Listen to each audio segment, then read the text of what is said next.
दोस्तों, जब से तवांग कांड हुआ है तब से ही यह तुलना होने लगी है विश्व स्तर पर कि भारत चीन सेना में कौन ताकतवर है और चीनी सेना में क्या है कमजोरी कि अब भारत के सामने हमेशा घुटने टेकती आई है। दोस्तों, आप जरूर इस वीडियो को देखने से पहले जरूर सोच रहे होंगे कि चीन की सेना भारतीय सेना से बहुत आगे है, लेकिन ऐसा कुछ नहीं है। एक बड़े सर्वे में क्या कुछ सामने आया है, आपको बता दें कि चीन की रैंकिंग 3 है तो इंडियन आर्मी की रैंकिंग यानी भारतीय सेना की रैंकिंग नंबर 4 पर है। वर्ल्ड में कंट्रीज के अनुसार फर्स्ट अमेरिका है और सेकंड रशिया। दोनों का आपस में ऊपर नीचे होता रहता है, लेकिन थर्ड और फोर्थ में ज्यादा अंतर नहीं है। यानी कि चीन भारत से टक्कर में रहता है। ऐसा नहीं है कि वह बहुत ताकतवर नहीं है, लेकिन अब भारत के पास उससे ज्यादा ताकत है, क्योंकि भारत अब MTCR यानी कि MTCR में जो भारत की वीटो है उस वीटो की बदौलत भारत अब उसका ज्यादा बेनिफिट उठा रहा है, उसी तरह से जिस तरह से वह UNSC में बेनिफिट उठाता है।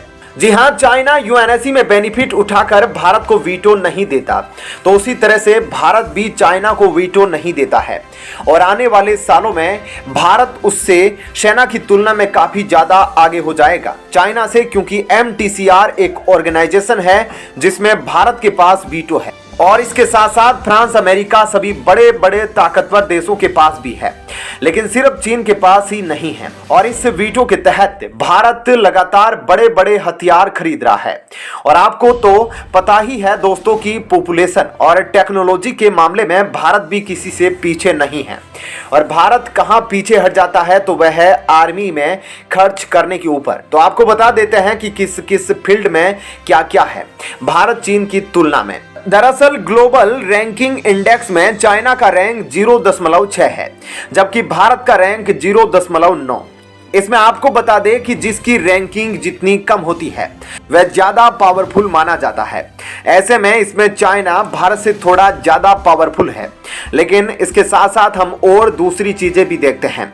इसके बाद चाइना की जो सबसे बड़ी ताकत यानी कि उसकी इकोनॉमी है वह काफी ज्यादा है, यानी कि 2037 मिलियन डॉलर, जबकि भारत की इकोनॉमी काफी कम है जो कि सिर्फ 61 बिलियन डॉलर है। लेकिन अगर विदेशी कर्ज की बात करें तो चाइना के पास 1.5 ट्रिलियन डॉलर का विदेशी कर्ज है, जबकि भारत के ऊपर कर्ज 0.5 ट्रिलियन डॉलर का विदेशी कर्ज है।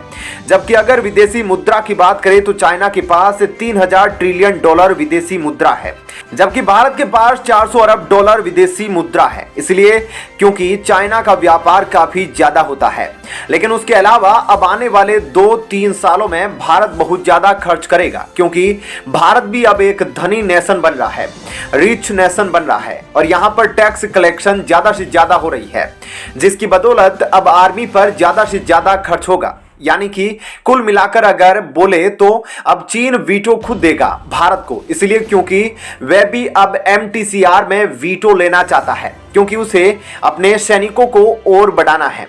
UNSC में भारत के पास वीटो नहीं है, लेकिन भारत के दोस्त के पास वीटो है, रशिया के पास वीटो है, फ्रांस के पास भी वीटो है और जब भी कुछ होता है तो भारत की तरफ से रशिया वहां पर अपना मत रख देता है और भारत के पास UNSC में वीटो नहीं है, तो ज्यादा फर्क नहीं पड़ता। लेकिन MTCR में चाइना के पास वीटो नहीं है, तो उससे चीन को बहुत बड़ा फर्क पड़ता है और चीन पर अब इंडियन आर्मी हावी हो जाएगी आने वाले 5 सालों के अंदर। तो दोस्तों, आप इसके लिए वीडियो को लाइक जरूर कर देना और भारतीय फौज के मनोबल को ऊंचा रखने के लिए कमेंट बॉक्स में जय हिंद जरूर लिखना और शेयर जरूर करना वीडियो को। और अब आपको बताते हैं इसी तरह की एक और बड़ी खबर।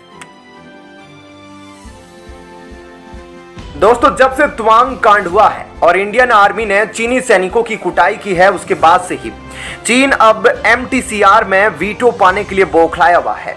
आपको हमने पिछली वीडियो में भी बताया था कि MTCR में चाइना के पास वीटो नहीं है और भारत को वीटो है। इसके अलावा फ्रांस, ब्रिटेन और अमेरिका को वीटो है।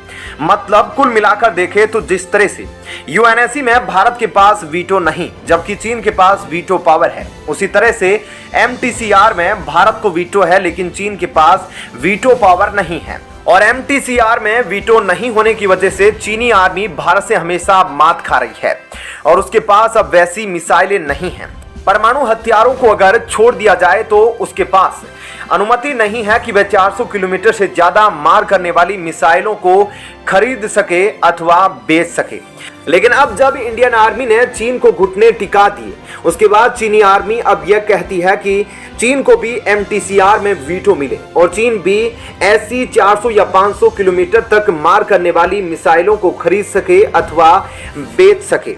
लेकिन अभी तक उसके पास ऐसी पावर नहीं है और इसी को लेकर अब जितने भी पावरफुल देश हैं जो वीटो देने में भारत के पक्ष में हैं UNSC में, वह सभी देश चीन को सबक सिखाने के लिए अब कुछ बड़ा प्लान कर रहे हैं। दोस्तों, क्या प्लान कर रहे हैं वह हम आपको आगे बताएंगे, लेकिन सबसे पहले बता दें कि अब आज जो भारत की स्थिति है वह ऐसी नहीं है जो नेहरू के समय भारत की स्थिति हुआ करती थी, जब नेहरू ने गलती करके चीन से भारत की जमीनें हड़पने दी। आज मोदी सरकार है और वह जवाब हमेशा देती है।